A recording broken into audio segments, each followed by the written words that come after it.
Yes, friends. Now, when we talk about the term business, it has been divided into various categories and subcategories, to be very precisely. Let us try and understand the term business. But rather than referring it from the theoretical provision, we should understand that from a practical perspective. So what can actually constitute as business, we will refer that based on various examples. So let us say I am doing a business of some trading. So मेरा एक shop है और वहाँ से मैं कुछ चीजें बेचता हूँ. तो can it be considered as my business? Answer is obviously yes. Let us say I'm not a businessman, but I'm a professional. Let's say I'm a chartered accountant or I'm a lawyer and I'm providing services to my clients. Then can it be considered as business? Answer is yes. Let us put it this way. I'm doing activities which are gambling or something related to that. Then can it be considered as business? So yes, the term business has been very broadly defined under the GST, and it has been said that any form of trading, any form of commercial activity, any form of, let's say, manufacturing, any professional activity, any vocational activity, any adventure, that new business adventure kind of thing, any wager or any other similar activity will be considered as business. The important part is whether or not it is for a pecuniary benefit. So whether monetary benefits are involved or monetary benefits are not involved becomes irrelevant. The important aspect is it should be with an intention to do the business. Now, logically speaking, I'll talk about this. Pecuniary benefit, as I said, is a monetary benefit. So sometimes we do trading, sometimes we do commercial activity with an intention to earn profit. And sometimes we do it without an intention to earn a profit. When we do it with an intention to earn profit, obviously we say that we are doing business. When we do it without intention, without an intention to earn a profit, can it be called as business? So that is where this point says any sort of trading, any sort of commercial activity, though your intention is not to earn a profit out of it, can be considered as business. So there is no compulsion के profit motive होगा तो ही वो business की terminology में आएगा. Let us take few examples. जैसे कि अगर मैं एग्जाम्पल के तौर पे ये बोलूं कि मेरा काम है पढ़ाना. अब मान लो कि मैं कोई म्यूनिसिपलिटी स्कूल में जाके थोड़े दिन लेक्चर्स कंडक्ट करता हूं and I don't charge for them, तो that is a secondary point कि मैंने उसके लिए पैसे चार्ज नहीं किए, मैं उसमें कुछ कमाया नहीं, बट जो काम मैंने किया है उसे बिजनेस तो माना ही जाएगा. कोई बोले पर सर जीएसटी कैसे लगेगा, कंसिडरेशन नहीं है, तो वो एक अलग बात हो गया friends. As of now we are not discussing के कंसिडरेशन है या नहीं है. As of now we are not discussing के जीएसटी लगेगा या नहीं लगेगा. As of now the point is only that whether a particular activity will be considered as business और नॉट, और whether it will be considered as part of business और not. The answer is yes, very important. Similar way late us से कुछ मंदिर में हम जाते हैं जहां मंदिर में लेट से खाना खिलाया जाता है. जैसे कि I think as far as I understand gurdwara is one of the best example, जहां हर संडे वो लंगर लगता है और उसमें फ्री में खाना खिलाते हैं. So can you call that as business of the gurdwara? Answer is yes, it is their business, it is definitely their business. कोई बोले पर सर उसके लिए वो पैसे चार्ज नहीं कर रहे, that's okay, that is not having a consideration, so वो जीएसटी के लिए लायबल नहीं है, but definitely what they are doing is their business. अच्छा, कुछ ऐसे चैरिटेबल ऑर्गेनाइजेशन रिलीजियस ट्रस्ट भी है जहां पे एकदम नॉमिनल अमाउंट लिया जाता है, फुल प्लेट खाना अनलिमिटेड दिया जाता है, खाली 10 रुपए चार्ज किए जाते हैं. So whether that can be considered as business? Answer is again yes, because it's a trading, it's a commercial activity, it's a profession, they are doing some business, though their intention is not to earn profit out of it. But the ultimate objective is when you are doing some commercial activity, it will always be considered as business. मान लीजिए हम नवकार की example लेते हैं. हमारे वहां पे I think let's say there are so many students जो यहाँ पे पढ़ने आते हैं और सुबह से लेकर शाम तक बैठते हैं. अगर फर्स्ट ईयर और सेकंड ईयर के स्टूडेंट्स की बात करें तो सुबह से आते हैं और शाम तक हमारे वहां पे पढ़ते हैं. चलो फाइनल वाले तो आर्टिकलशिप में चले जाते हैं, बट सुबह से लेकर शाम तक अगर वो हमारे वहां पे पढ़ते हैं तो मान लो कि हम लोग उनका फूड अरेंजमेंट कैंटीन में ही करवा देते हैं. अगर हम लोग उनका फूड अरेंजमेंट कैंटीन में करवा देते हैं, लेट्स से कैंटीन हमने किसी कंपनी को आउटसोर्स किया है और हमने उनको बोला हुआ है कि आप कैंटीन के लिए आप हमें खाना प्रोवाइड करिएगा और वो खाना आप स्टूडेंट से उसके पैसे ले लीजिएगा. मान लीजिए कैंटीन वाला ऑफर लेके आता है कि 100 रुपए में अनलिमिटेड फूड देंगे बच्चों को. अब अगर कैंटीन वाला अनलिमिटेड फूड प्रोवाइड करता है 100 रुपए में बच्चों को और बच्चे 100 रुपए प्रोवाइड करते हैं कैंटीन वाले को, तो this becomes a pure business of canteen with students. Now let us say Hitesh sir comes in between. Hitesh sir को लगता है कि नहीं भाई आप नवकार के बच्चे हो माने आप हमारे बच्चे हो, और 100 रुपए में अगर आपको फूड सर्व हो रहा है तो probably it is costly, you may not afford that amount. So let us say Hitesh sir comes to rescue saying that कोई बात नहीं, बच्चों को बोलेंगे कि कैंटीन वाले से 100 रुपए में फूड हम परचेस करेंगे और वही फूड हम लोग आपको देंगे 20 रुपए या 25 रुपए में, नॉमिनल अमाउंट पे आपको दे देंगे। If that happens then Navkar 100 रुपए में फूड परचेज कर रहा है और 25 रुपए में लोगों को दे देता है, क्या उसको बिजनेस माना जाएगा? 100% उसको बिजनेस माना ही जाएगा, because the term business very clearly says any sort of trade, any sort of commercial activity, any profession, any manufacture, any vocation, adventure, wager or similar activities, whether your intention is to earn profit or not, whether pecuniary benefit is involved or not, but any sort of commercial activity will always qualify under the terminology of business. So I think everybody understands that what do we understand by the term business. So ये business की definition का prima facie point था और उसे हमें always consider करना पड़ेगा। सो trading, commercial activities को ऑलवेज बिजनेस की डेफिनेशन में माना जाएगा, जहां पे आपका इंटेंशन बिजनेस करने का होना चाहिए। जब आप कोई चीज लाते हो with an intention to sell it, then obviously it is considered as your business, because you are trading, though you are not making profit out of it, that doesn't make any difference. हाँ, कभी कभी ऐसा होता है कि हमारा intention कोई चीज को लाने का कंजम्पशन होता है। जैसे कि मान लो कि मैं घर के लिए टीवी लेके आता हूं, तो वो टीवी में लाया, वहां मेरा इंटेंशन टीवी बेचना नहीं है, वहां मेरा इंटेंशन उसे कंज्यूम करना है और मैं उसे 5 साल 7 साल 10 साल तक कंज्यूम कर लेता हूं और उसके बाद उस टीवी को मैं बेच देता हूं, तो okay, that will not be considered as business, because that is considered as selling of personal assets. तो यस, उसको बिजनेस से कोई लेना देना नहीं है, तो हम उसको बिजनेस की डेफिनेशन में कभी भी नहीं लाएंगे। बट अगर मेरा इंटेंशन ही लाने के टाइम पे उसे देना है, आगे उसे बेचना है, तो obviously that will come under the definition of what is called as business. So keep this in mind कि जब भी कोई एक्टिविटी कंडक्ट किया जाता है with an intention to sell it, to do a trade, to do a commercial transaction, then it will always fall under the definition of what is called as business. आइए आगे बढ़ते हैं with regard to further few more examples and then understanding more theoretically also. Let us put it this way कि मैं एक car purchase करता हूं, वो कार मैं अपने कंजम्पशन के लिए परचेस करता हूं। मान लो कि 2 साल मैंने यूज किया, 3 साल यूज किया, 5 साल यूज किया और 5 साल के बाद उस कार को मैं बेच देता हूं। तो जब ये कार को मैं बेच देता हूं, तो क्या उससे बिजनेस माना जाएगा? क्या उसके ऊपर जीएसटी लगना चाहिए? आई थिंक ये एक बहुत बड़ा डिबेटेबल पॉइंट बन जाएगा कि भाई अगर मैं वो कार को बेचता हूं तो क्या उसके ऊपर जीएसटी लगेगा या नहीं लगेगा। बिकॉज इफ यू से सर हमारा इंटेंशन लाने के टाइम पे पर्सनल कंजम्पशन था और फिर हमने उसे बेच दिया है, तो whether it will be considered as a trade और अ कमर्शियल एक्टिविटी। अच्छा, मोर इंपॉर्टेंट आप ये बोलोगे कि कार बेचना हमारा बिजनेस थोड़ी है, हमारा बिजनेस तो एजुकेशन सर्विस प्रोवाइड करना है, तो obviously it should not be called as business. But I still don't agree with this point, उसमें एक डिबेटेबल इश्यू है। Let us take a second example and then we will come back to this. Let us say अपना manufacturing का business है, हम goods बना के customers को बेचते हैं। ये गुड्स बना के कस्टमर्स को बेचने के लिए हमें जनरली ट्रांसपोर्ट का कंसर्न रहता है। So what we did is we bought a tempo और a truck. We bought a tempo or a truck which we have used for providing delivery to the customers.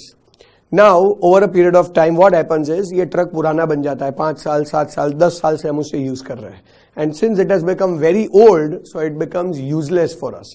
So since it has become useless for us, now we don't want to use it, so we want to sell it off. So we sold off that and we bought a new truck in exchange of that. Now selling of that old truck, can it be considered as business? Now the point is, जब हम truck लाए थे तो हमारा intention उसे business में use करना था एंड हमने उसे यूज किया भी, and ultimately we sold it. Now the objective is, someone would say, sir again हमारा बिजनेस मैन्युफैक्चरिंग है, हमारा बिजनेस ट्रक बेचना थोड़ी है, तो ट्रक बेचा तो उसको बिजनेस की डेफिनेशन में क्यों कवर कर रहे हैं आप? सो अगेन फ्रेंड्स, यही डिबेटेबल पॉइंट है जो मैंने बताया था, मैं अपनी गाड़ी बेचूं तो क्या है। हाँ, उसमें एक और डिफरेंस ज्यादा आता है कि भाई मैंने कार लिया था तो it was of more personal consumption rather than only business consumption. But ये जो ट्रक वाला एग्जांपल है उसमें पर्सनल कंजम्पशन है ही नहीं है. I am using the truck only for business objective and then I am selling it off. Let's not even discuss answer of this yet. Let us take to one more example and then we will again come back to this. मैं ये तीनों point एक साथ solve करवाऊंगा. Let us talk about one more business. अपने बात करते हैं रेंट अ कैब बिजनेस की. टैक्सी बिजनेस है अपना. क्या बिजनेस है? Rent a cab. So cab लाते हैं और उसे रेंट पे देते हैं. माने टैक्सी भाड़ा बिजनेस हो गया सिंपल, ओला उबर जैसा. मान लो कि हमने एक टैक्सी परचेज किया and we have started using it for cab business and we are using it that on continuous basis. 5 साल 10 साल हम लोग continuously use करते हैं. Now the car has become very old, so we want to sell off that car and we will sell off that car. और उससे जो पैसे आएंगे सामने नया कार परचेस कर लेंगे. तो ये जो गाड़ी हमने बेच दिया, क्या उसके ऊपर हमें जीएसटी भरना पड़ेगा? So again, we bought the car, we used it for business purpose and ultimately we sold off it.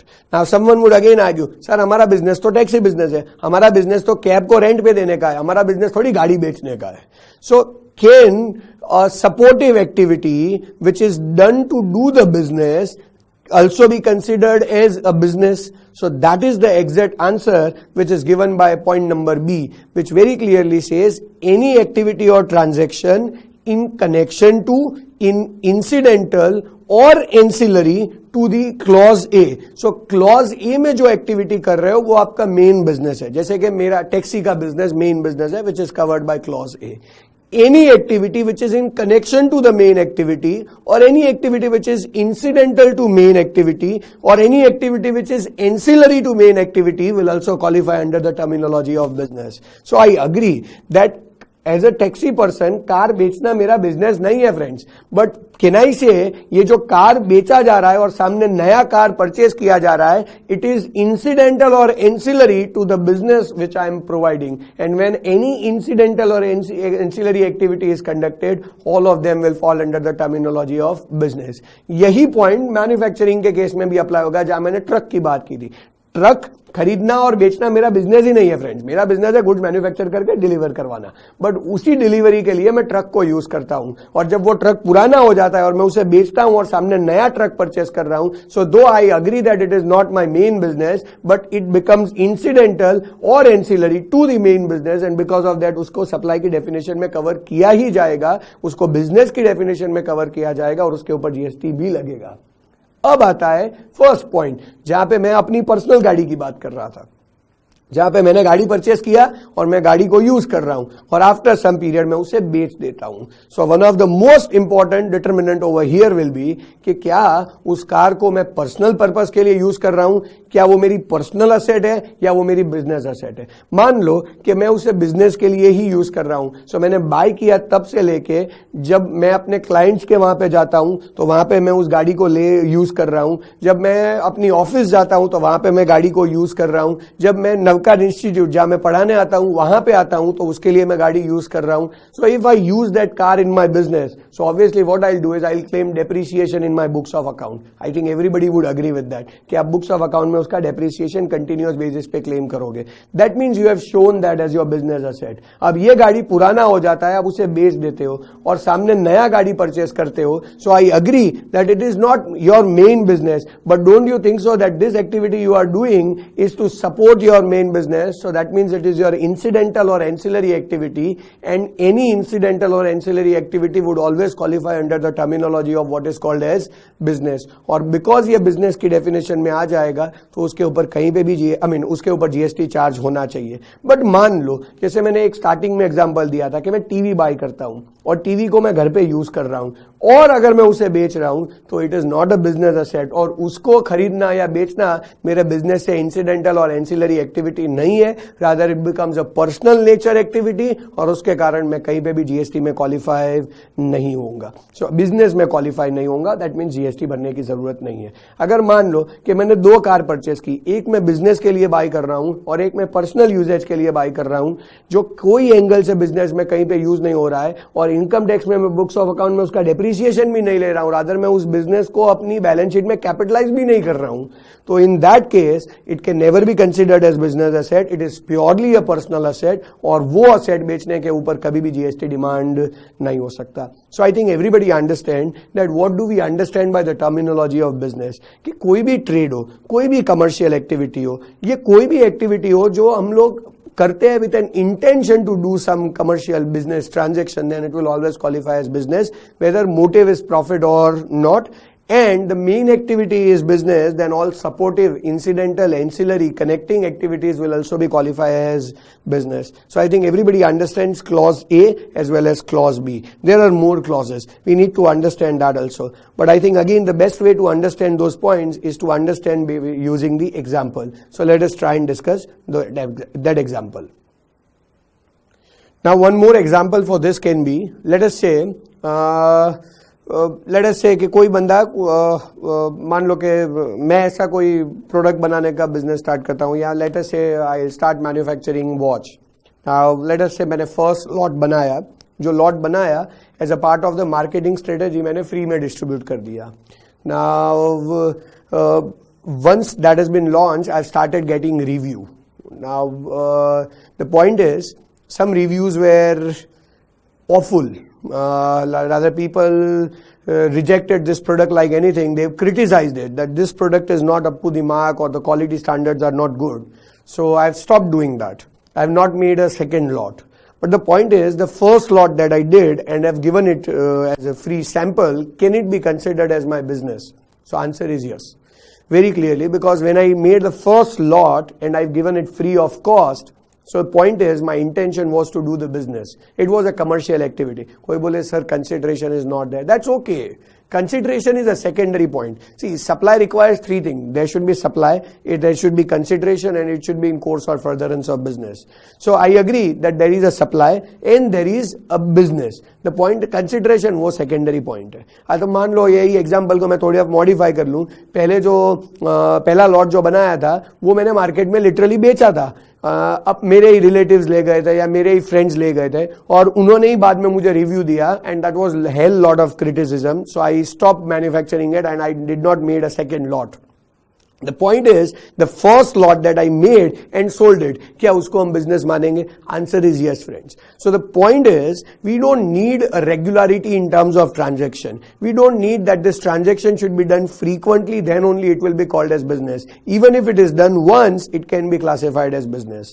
The standard example which I always share with the students is, let us say ये सलमान खान जो हमारे is a superstar, he is also into the painting business. What he does is, वो अलग अलग type के painting बनाते हैं और वो पेंटिंग का ऑक्शन होता है और वो ऑक्शन में से जो पैसा आता है वो उन्हीं का कोई चैरिटेबल ऑर्गेनाइजेशन है कॉल्ड बीइंग ह्यूमन, उसमें चला जाता है और अल्टीमेटली वो पैसा I mean like charitable purpose के लिए यूज होता है. So the concern issue is, जो पेंटिंग आप बनाते हो with an intention to sell it.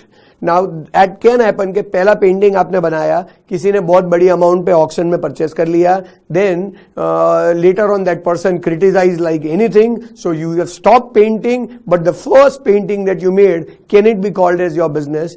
Yes, friends, that answer is actually given by this clause, which very clearly says any transaction or any activity in nature of clause A. So clause A में जो भी activity है उसके लिए ये point बोला है, whether or not there is a volume, there is a frequency, there is a continuity, there is a regularity, whether or not it will always be called as business. So point is very clear. When you do that transaction on continuous basis, it can be called as business. When you do a transaction only once in a while, then also it can be called as your business. You don't need continuity, regularity, frequency or volume to prove the business. Even if it is done once, it can be considered as business. So continuity या frequency या volume की जरूरत नहीं रहती है. And logically speaking, मैं आपको बताऊं, मान लो कि हम लोग बहुत रिसर्च वर्क कर रहे and over a period of 2 or 3 years we develop some product and we sell the right of that and we get a huge amount as in selling of that patent or copyright or something, and we don't do anything after that. So we did a transaction only once. So will you call it as business? Answer is yes, because what I did was a commercial activity. My intention was to do the business. So nobody is saying that it should be done on regular basis, it should be done on frequent basis, it should be done on continuous basis. ऐसा कहीं पे भी नहीं लिखा है. Volume होना चाहिए, ऐसा नहीं लिखा है. Even if you do once, it can be called as business. आप याद करो फ्रेंड्स, मैंने वो एग्जांपल दिया था ट्रक वाला कि मैं मैन्युफैक्चरिंग मैन्युफैक्चरिंग करता हूं और गुड्स डिलीवर करने के लिए ट्रक बाय करता हूं, अब वो ट्रक 5 साल 10 साल बाद मैंने बेच दिया, तो मैं हर रोज थोड़ी ट्रक बेचने वाला हूं, वो तो 10 साल में एक बार बेचा है, अब दूसरा ट्रक लाऊंगा वो दूसरे 10 साल में एक बार बेचूंगा. So I don't have a continuity, I don't have a frequency, I don't have a volume in terms of transaction. That doesn't make any difference. What is important is what you did was a commercial activity. What your intention was to do a business. Now, irrespective of the frequency, continuity, volume or regularity, it will always remain as business. So, continuity kahin pe bhi matter nahi karta hai. So, I think everybody understand this term as business.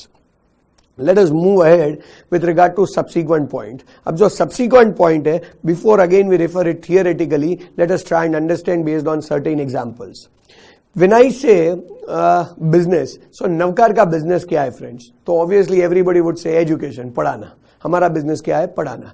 But logically speaking, ये पढ़ाने के लिए हम books भी तो provide करते हैं. तो जब हम books provide करते हैं, तो books provide करना may not be our main activity, but can I say main activity को support करने वाला activity बन गया, तो that is why I'll call it as incidental or ancillary activity.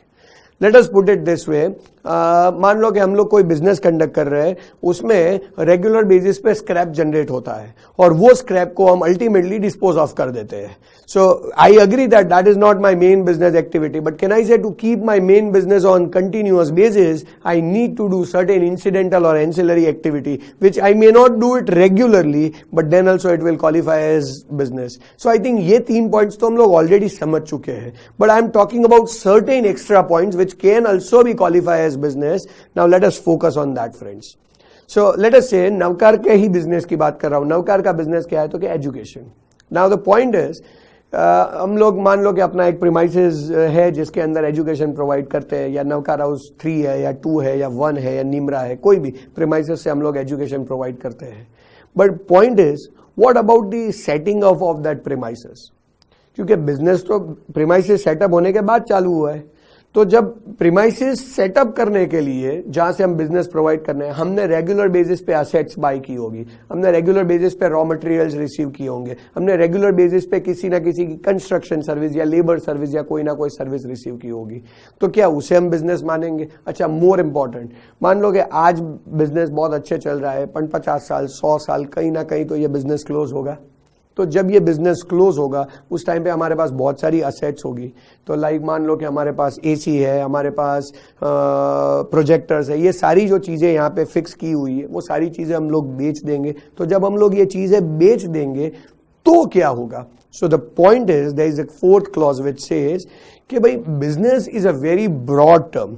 From the date of commencement till the date of closure, anything that you do in between is always a business. मैं वापस बोल रहा हूं, from the date of commencement till the date of closure. So business commence करने के time पे अगर आप कोई goods या services acquire कर रहे हो, इंक्लूडिंग कैपिटल गुड्स फ्रेंड्स, अगर बिजनेस कमेंस करने के टाइम पे आप कोई भी टाइप के गुड्स और सर्विसेज अक्वायर कर रहे हो इंक्लूडिंग कैपिटल गुड्स, और बिजनेस क्लोजर के टाइम पे कोई भी गुड्स है आप उसको डिस्पोज ऑफ कर रहे हो, तो everything has to be covered under the terminology of business. Business has to be look at from the larger aspect. Do not look at it from the smaller or I would say as only a narrow aspect, saying that नहीं नवकार का business माने only education service. That's a wrong aspect friends. Business is very broad term. Business चालू करने से लेके business खत्म करने तक के बीच में कोई भी एक्टिविटी अगर हम लोग कर रहे हैं तो everything will qualify as the terminology of business. So business is very broad term. Do never look at it from the narrow aspect, always look at it from the broader aspect. So supply or acquisition of goods including capital goods and services in connection with commencement of business or in connection with the closure of business, everything will be considered as business. So it's a very broad aspect to be interpreted. Business is not to be construed in narrow sense, it has to be construed in a very wide sense. The scope is very wide. So business चालू करने से लेकर business बंद करने तक कोई भी goods और services लाए जाए या दिए जाए तो everything will be considered as part of the business. So इसी कारण जब आपका business close होगा ना, और अगर liquidation होगा या ऐसा कुछ होगा तो जो individual assets एक एक करके बेच दी जाएगी ना, तो everything will qualify under the terminology of what is called as business. So this is what we understand as clause number D. I think friends everybody is understanding different points with regard to business terminology. So अलग अलग examples है जो आपको एक brief दे रहे हैं, एक idea दे रहे हैं, एक concept दे रहे हैं कि हम किसको business की definition में cover करेंगे. आइए देखते हैं नेक्स्ट पॉइंट है, अगेन उसके लिए भी रेलेवेंट एग्जांपल है. The next point is with regard to club और एसोसिएशन और सोसाइटी. जब कोई एसोसिएशन बनता है, जब कोई सोसाइटी बनता है, जब कोई क्लब बनता है, वो क्लब जब अपने मेंबर को सर्व करता है और सामने मेंबर उसके लिए उन्हें कंसिडरेशन देता है, तो that is also considered as business. So मान लो कि जैसे कि हमारे अहमदाबाद गुजरात में राजपथ क्लब है, कर्णावती क्लब है. सो लेट अस से मैं कर्णावती क्लब का मेंबर हूं, तो जब मैं क्लब में जाता हूं, क्लब में से मुझे डिफरेंट एमिनिटीज है जिसको मैं यूज करता हूं, and obviously at the end of the year मैं एक एनुअल मेंबरशिप पे करता हूं. सो द पॉइंट इज जब क्लब मुझे सर्विस दे रहा है और सामने मैं उन्हें मेंबरशिप फीस दे रहा हूं, तो that is purely considered as club's business, and what I am doing is receiving that services and I am paying consideration for that. अच्छा, बहुत सारे एसोसिएशंस होते हैं जो अपने मेंबर्स के लिए काम करते हैं. Yesterday only I was discussing with my father, he is into the garments business. तो garments में उनका एक manufacturers association है called Gujarat Garments Manufacturers Association. ये association अपने members से regular basis पे, yearly basis पे एक contribution charge करता है, and throughout the year अपने members को वो अलग अलग reason से serve करता है. तो जब ये association अपने member को serve कर रहा है और सामने members उन्हें consideration दे रहे हैं in form of subscription charges or other aspect, so whether that is considered as business, answer is yes, because association को बनाया ही इसी ऑब्जेक्टिव से है. So association will obviously serve their member, and as a member you are bound to give a consideration. So association is doing business by serving its member.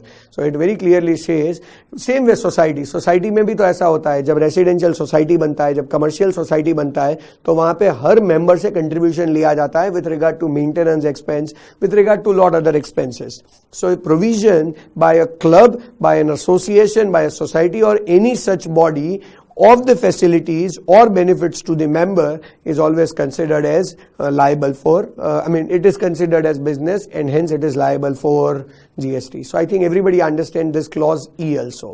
Let us move towards the subsequent point. The point F is very clearly with regard to admission in a particular premises on payment of some consideration. So for example, मान लीजिए कि हमारा ये जो building है Navkar house 3, और हमारे कोई प्यून में कोई इंचार्ज है, वो बिल्डिंग के बाहर खड़े रह जाए और बोले कि अगर प्रीमाइसेस में एंट्री चाहिए तो उसके लिए आपको 100 रुपया एंट्रेंस फी देना पड़ेगा. So he is granting you an admission in a premises on payment of consideration. So this is purely considered as that person's business. हाँ, वो अपने लिए ले रहा हो कि वो नवकार के लिए पैसे कलेक्ट कर रहे हैं, वो एक अलग बात है, बट बेसिकली जो भी पैसा कलेक्ट कर रहा है, यानी अगर मान लो कि हमारे जो प्यून है वो खुद ही पैसा कलेक्ट कर रहे हैं, which we will never authorize him, but अगर वो खुद ही पैसा कलेक्ट कर रहे हैं तो that means he is doing business. और अगर वो नवकार के लिए वहां खड़े और पैसा कलेक्ट कर रहे हैं तो Navkar is doing business, because you are granting an admission in a particular premises. So basically this premises has a lot of facilities, and we are granting you a permission to take advantage of this facility, and against that you are giving us an entrance fee which is nothing but a consideration. Try and understand. Zoo है, museum है, park है, tiger reserve है, ये बहुत सारी जगह है. Even Arijit Singh या कोई और लाइव इन कॉन्सर्ट है तो वहां पे भी तो एडमिशन के लिए आपको एंट्रेंस फी देना पड़ता है. So basically they have the criteria of entrance fee, whereby there are a lot of facilities or amenities which are part of that premises, and you want to enjoy that, so you have to pay the consideration, you have to pay the entrance fee. So when you do so this becomes your business, और उसके ऊपर definitely GST charge होगा ही, which is considered as clause number F. Moving ahead with that, friends, there is something called as when you hold some position or when you hold some office, and as a holder of the position, as a holder of the office, when you serve, it is as good as you are doing the business. So for example, मान लो कि अगर मैं आपको ये बताऊं कि PM साहब की बात करते हैं, नरेंद्र मोदी साहब की, he is serving as a prime minister of the country. So can I say he is holding the position of prime minister, he is holding the office of the prime minister, and as a holder of the office, when he is serving the country, it is his business to do so. It's a very clear thing. मान लीजिए कि मैं बात करता हूं, I am serving as a director in Navkar institute, so I am holding the position of director, and as a holder of the position when I serve Navkar institute, तो it is as good as I am doing my business, because मुझे एक position के लिए appoint किया है. कोई भी employ का एग्जांपल ले लो. मान लो कि हम किसी कंपनी में एज अ जनरल मैनेजर काम कर रहे हैं, तो जब हम एज अ जनरल मैनेजर काम कर रहे हैं तो we can say yes I am holding the position of general manager, and as a general manager जब मैं उसी कंपनी को सर्व करता हूं तो it is my business friends. मैं जो कर रहा हूं वो मेरा काम है, वो मेरा प्रोफेशन है, it is my business. So what I am doing as a holder of the position is nothing but my business. So it says services supplied by a person as a holder of an office which has been accepted by him in course or furtherance of his trade, profession or vocation. So आपने कोई भी position accept किया है और फिर जब आप serve करोगे तो it is as good as आप अपना बिजनेस कर रहे हो. So I think everyone is clear with clause number G. Let us move ahead with regard to subsequent point. I think that is with regard to horse race. So what is the point? It is very clearly services provided by a race club by way of a totalizer or a license to bookmaker in such club. So let us try and understand what is this concept actually. So I think everybody is aware that in Maharashtra we have horse race allowed. I think बाकी कोई location में India में तो allowed नहीं, गुजरात में तो बिल्कुल ही allowed नहीं. महाराष्ट्र में आई थिंक एक महालक्ष्मी रेस कोर्स ऐसा कोई जगह है जहां हॉर्स रेस लीगली अलाउड है. कोई और स्टेट में भी शायद अलाउ हो सकता है. नाउ लेट अस से वो रेस क्लब है, वहां पे एक बंदा काम कर रहा है, वो इज अ टोटलाइजर, जो बेसिकली लोगों की बैट एक्सेप्ट करता है. देखो क्या होता है कि वहां पे मान लो कि 8 या 10 हॉर्स है जो रेस करने वाले हैं. लेट अस से देयर आर 10 हॉर्सेस जो रेस करने वाले हैं. अब ऑब्वियसली वो 10 में से जीतने वाला तो कोई एक ही है, तो लोग उस हॉर्स पे, अलग अलग हॉर्सेस पे पैसा लगाएंगे. एक मिस्टर एक्स आता है जो पहले हॉर्स पे पैसा लगाता है, एक मिस्टर वाई आता है जो दूसरे हॉर्स पे पैसा लगाता है, एक मिस्टर जेड आता है जो तीसरे हॉर्स पे पैसा. सो अलग अलग लोग अलग अलग हॉर्स पे पैसा लगाएंगे. ये जो भी पैसा वो लगाएंगे वो जाएगा किसके पास? तो it will go to that totalizer, जो सबके बिड एक्सेप्ट करेगा और सामने सबको टोकन देगा. अब होगा क्या, अलग अलग हॉर्स पे अलग अलग लोगों ने पैसे लगाए और अलग अलग हॉर्स का एक प्राइज मनी होगा. जैसे कि पहले हॉर्स में अगर एक के सामने 5 रुपया है तो किसी ने 10,000 रुपये लगाए तो उसको 50,000 जीतने मिलेंगे अगर वो हॉर्स जीत गया. तो दूसरे हॉर्स के ऊपर मान लो कि एक के सामने 3 है, तो अगर मान लो किसी ने लाख रुपया लगाया है तो उसको 3 लाख रुपया मिलेगा. अब ये टोटलाइजर ने सबकी बिड एक्सेप्ट कर ली. किसी ने 10,000 दिया, किसी ने लाख दिया, किसी ने 10 लाख दिया, किसी ने 5,000 दिया, किसी ने 50,000 दिया, सबकी बिड एक्सेप्ट की. अब होगा क्या, सारे हॉर्स रेस में जाएंगे और एक जीतेगा. जो जीतेगा उसके ऊपर जो प्राइज मनी डिसाइडेड है उसके हिसाब से जो लोगों ने उस हॉर्स पे पैसे लगाए उनको पैसा मिल जाएगा. अल्टीमेटली जो बचेगा वो टोटलाइजर अपने पास ले जाएगा. कभी कभी ऐसा भी होता है कि जो टोटल बिड लगी है उससे ज्यादा अमाउंट का प्राइज मनी होता है. कभी कभी ऐसा भी होता है कि जो टोटल बिड एक्सेप्ट हुई है उससे कम अमाउंट का प्राइज मनी होता है. कभी कभी ऐसा भी होता है कि जितना बिड हुआ है उतना ही प्राइज मनी हो रहा है. सो अगर मान लो कि जितनी बिड टोटलाइजर ने एक्सेप्ट की है उससे ज्यादा प्राइज मनी आया तो in that case the totaliser will and up making loss. जो बिड एक्सेप्ट की है उससे कम अमाउंट का प्राइज मनी आया तो in that case totaliser will and up making huge profit. And अगर सेम अमाउंट आया तो नो लॉस नो प्रॉफिट हो जाएगा. But can I say what totalizer is doing is purely business. What race club is doing is purely business. वो एक business conduct कर रहे हैं जहां पे कभी भी जीता जा सकता है, कभी भी हारा जा सकता है और कभी नो प्रॉफिट नो लॉस हो सकता है. बट जो एक्टिविटी किया जा रहा है वो प्योरली रेस क्लब का बिजनेस ही है. So I think everybody understands clause number H.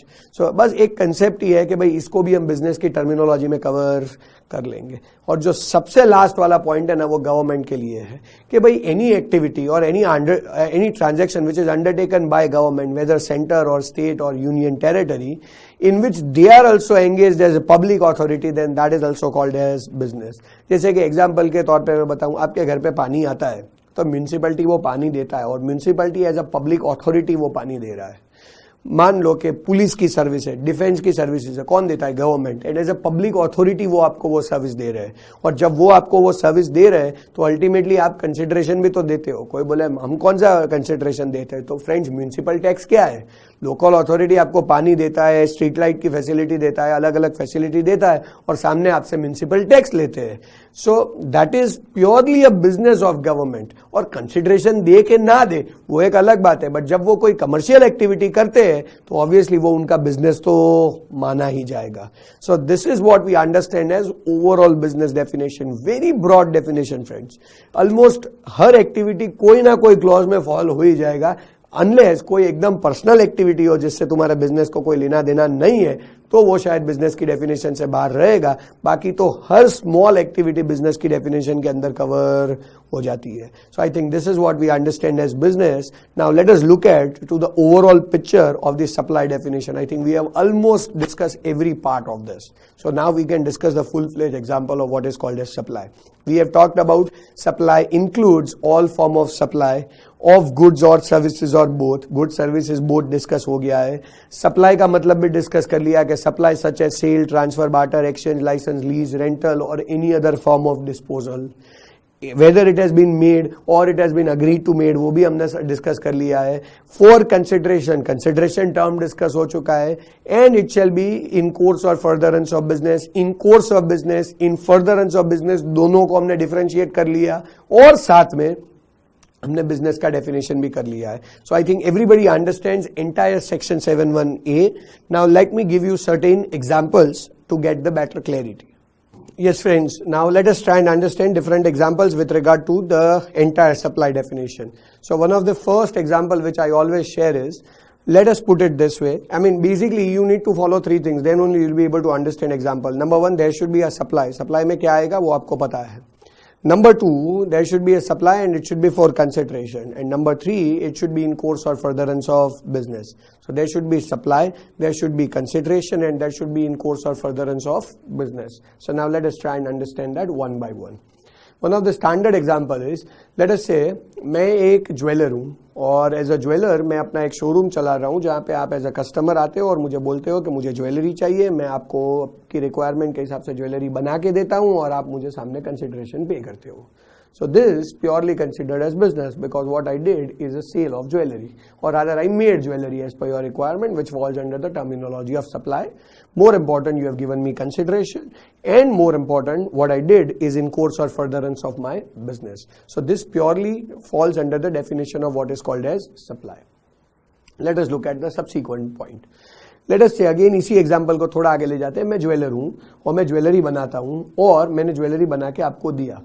Now as a customer, you are supposed to give me consideration, but what is important is you don't give me monetary amount. Rather आप मुझे बोलते हो जैसे sir आपका jewellery का business है ना, मेरा मोबाइल का बिजनेस है, तो आप मुझे ज्वेलरी का पीस दीजिए, मैं सामने आपको इक्वल अमाउंट का मोबाइल का पीस देता हूँ, या मे बी एक से ज्यादा पीस दूंगा, व्हाटएवर. अगर कॉस्टली ज्वेलरी होगा तो अकॉर्डिंगली एक से ज्यादा पीस देता हूँ.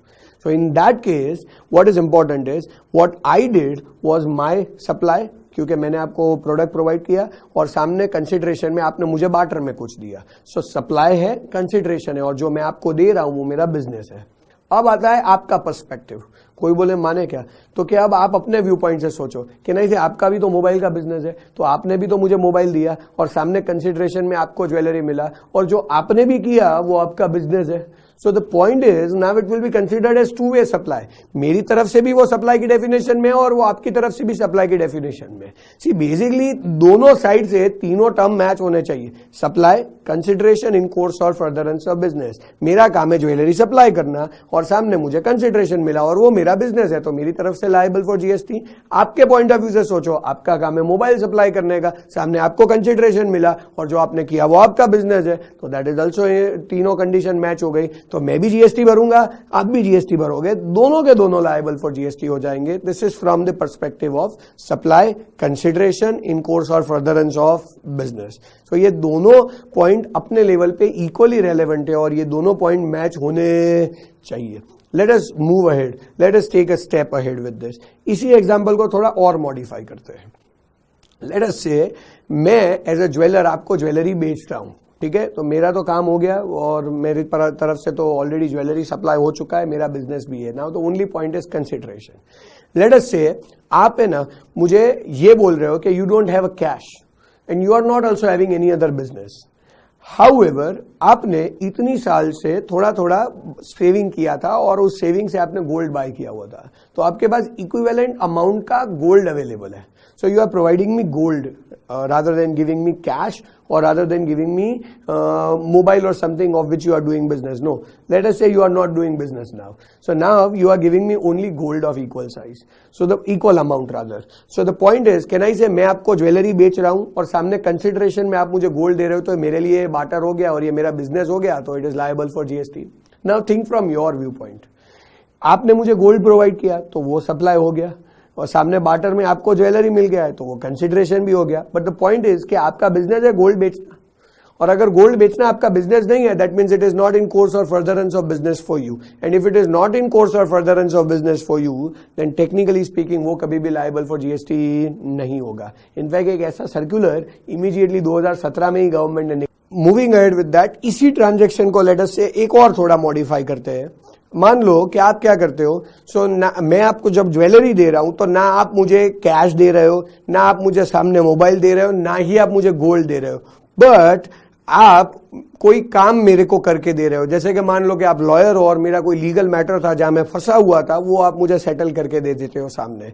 तो in that case again it will be considered as two way supply. Reason is very clear कि भाई आप लॉयर हो और आपने मुझे सर्विस दिया और सामने कंसिडरेशन में मैंने आपको ज्वेलरी दिया, और जो काम आपने किया है वो in course or furtherance of your business है.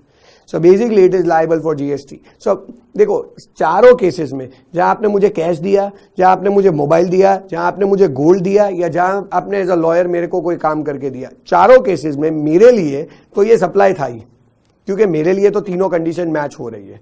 नाउ फ्रॉम योर पर्सपेक्टिव, अगर चारों कंडीशन तीनों कंडीशन मैच हो जाए तो आपके लिए वो लायबल होगा, अगर ना मैच हो तो वो आपके लिए लायबल नहीं होगा. जैसे कि पहले केस में आपने मुझे कैश दिया तो उसमें तो कोई क्वेश्चन नहीं आता है, because money can not be considered as goods और सर्विसेज. सो वो सप्लाई की डेफिनेशन से, ये डेफिनेशन से बाहर निकल जाता है. दूसरे केस में आपने मुझे मोबाइल दिया, जहां आपका मोबाइल बेचने का बिजनेस है, then definitely it is liable for GST. Third case में आपने मुझे गोल्ड दिया, वो गोल्ड को सप्लाई की डेफिनेशन ये पॉइंट से बाहर रखा हुआ है. As I said by circular, it has been very clearly notified, तो आपके केस में जीएसटी नहीं लगेगा. और चौथे केस में जहां आप एज अ लॉयर मुझे सर्विस दे रहे हो, वो अगेन लायबल फॉर जीएसटी होगा, बिकॉज ये चारों कंडीशन, ये तीनों कंडीशन मैच हो जाती है. So I think everybody understand कि तीनों चीजें मैच होगी तो ही लायबल फॉर जीएसटी होगा. Let us talk about few more examples, friends. Let us say, मान लो कि मैं कोई नई प्रोडक्ट बनाता हूं, एकदम new product, something as a new launch in market.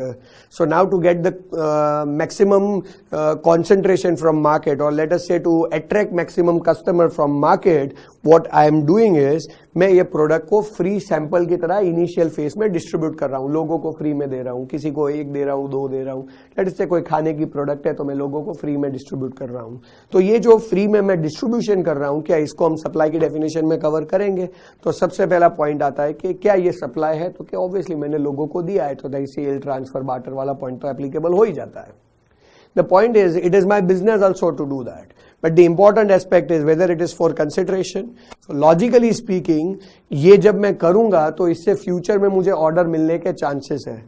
But क्या हम उसे कंसिडरेशन मान सकते हैं? तो क्या legally speaking it is not a consideration, because there is no monetary value associated. See, it is not a monetary consideration, that is okay, but no monetary value is also associated with this. अगर सामने मुझे कुछ मिल रहा है, कोई बोले sir future में आपको ऑर्डर मिलेगा ना, ये तो एक कंटिजेंट इवेंट है, there is no surety involved, so there is no monetary value of this contingency. So in that case, it cannot be considered as consideration. There has to be some monetary aspect involved with this, and this is purely not a monetary aspect. So supply है, business है, but the term consideration is missing. हाँ, ये point हो कि मैं initial lot एकदम सस्ते में दे रहा हूं just to promote my product, then yes it's a supply, it's a consideration and it's a business, and that is why it is liable for GST. So point is कि consideration नहीं होगा तो कभी भी वो जीएसटी के definition में fall नहीं होने वाला है. आप प्योर मार्केटिंग पर्पस के लिए फ्री में दे दो तो ये तीनों मैच नहीं होने वाले.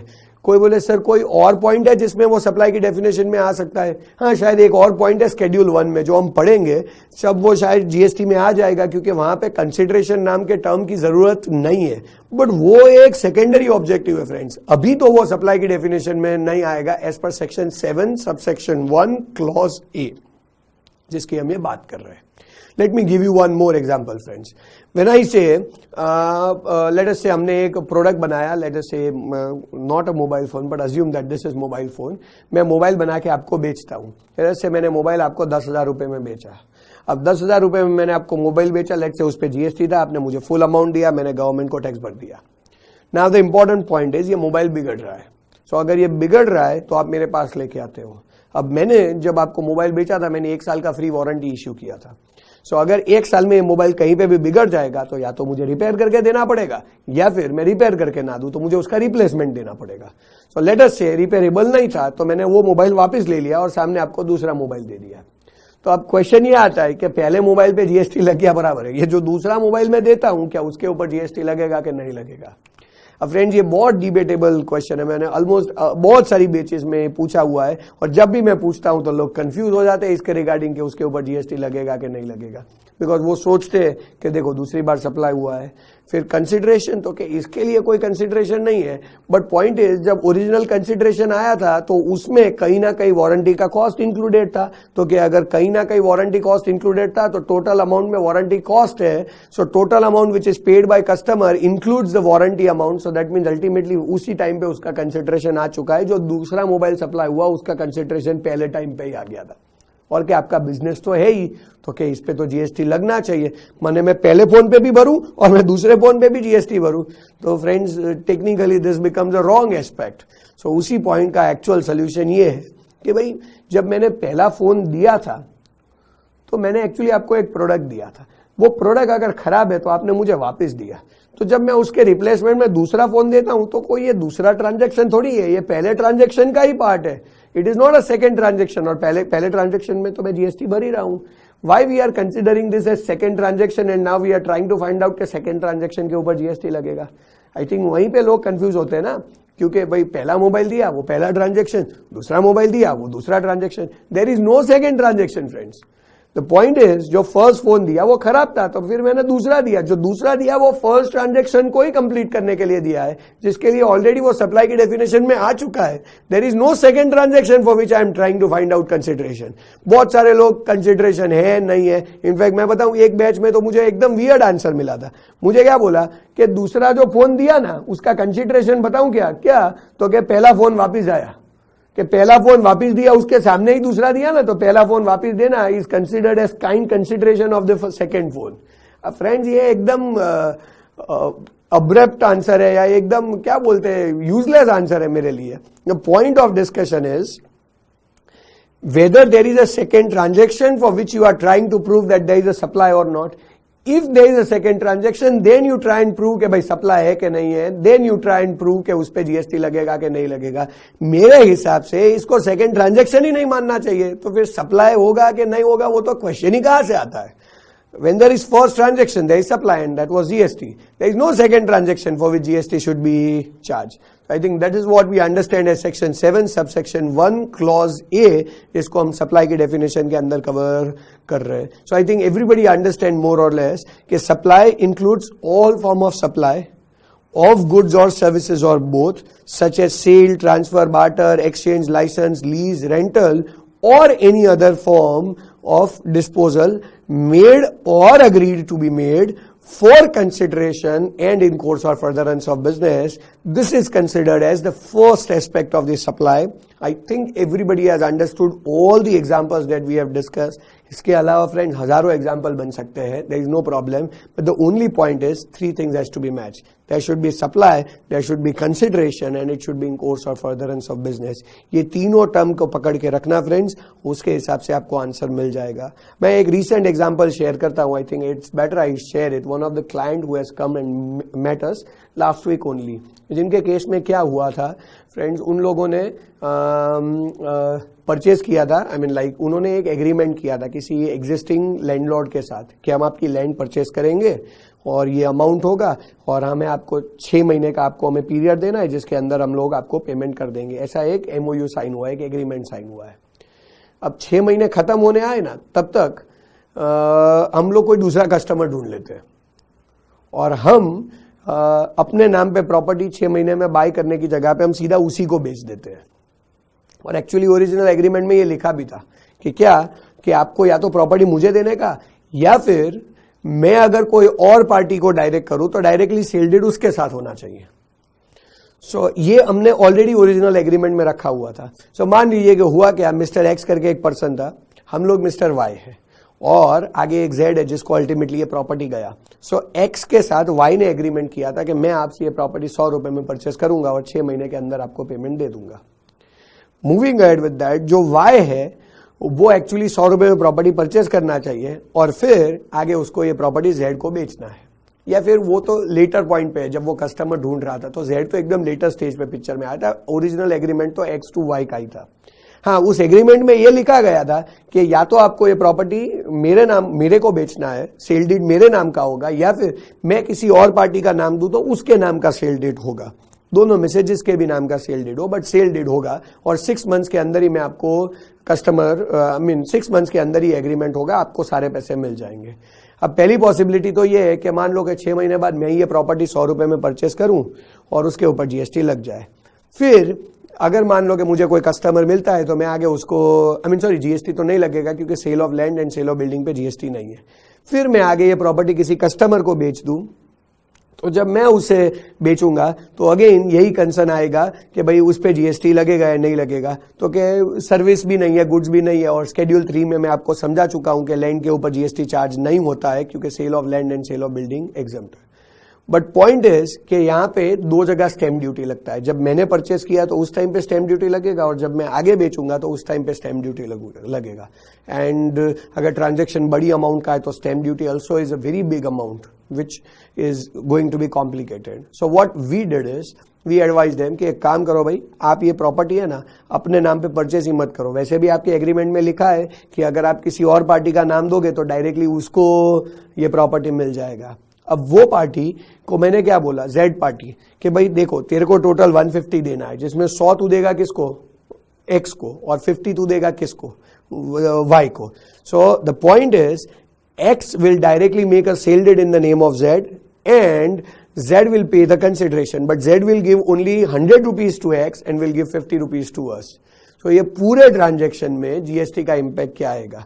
क्या Y को GST भरना पड़ेगा?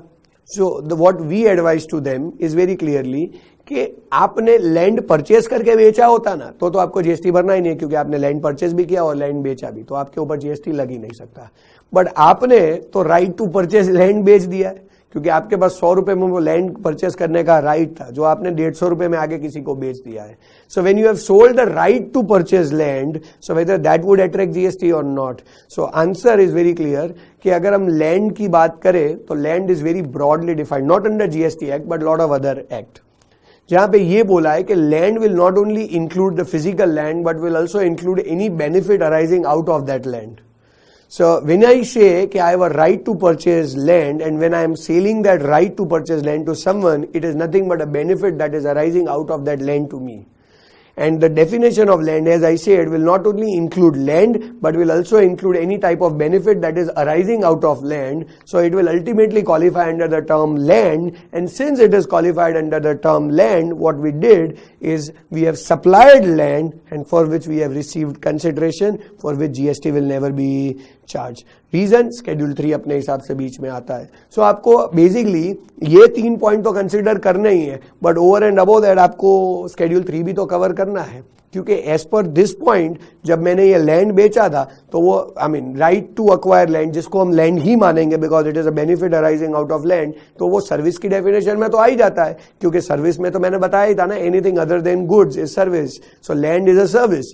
बट पॉइंट इज शेड्यूल 3 बोल रहा है कि इसके ऊपर कभी भी GST चार्ज नहीं होगा। बाकी एक्चुअल सेक्शन 7(1)(a) के हिसाब से it falls under the terminology of supply, but since schedule 3 very clearly says this will neither be called as supply of goods nor be called as supply of service, तो उसके ऊपर कहीं पे भी GST charge नहीं होगा। So the point is a thing might fall under the supply definition as per section 7(1)(a), it will also have an overriding effect applying some other section. So I think everybody understood the section 7(1)(a) and merging of that with schedule 3 and other aspects. Now there are more points with regard to supply definition which we have to discuss one by one. So let us try and move towards the subsequent point of section 7, subsection 1, clause B. If you like this video, share it with your friends. Subscribe to our YouTube channel to watch more such videos and learn from our expert faculty members. Press the bell icon to get regular notifications whenever we upload a new video. Download NDI mobile app to get complete CA course online. We value your support. Thank you for watching.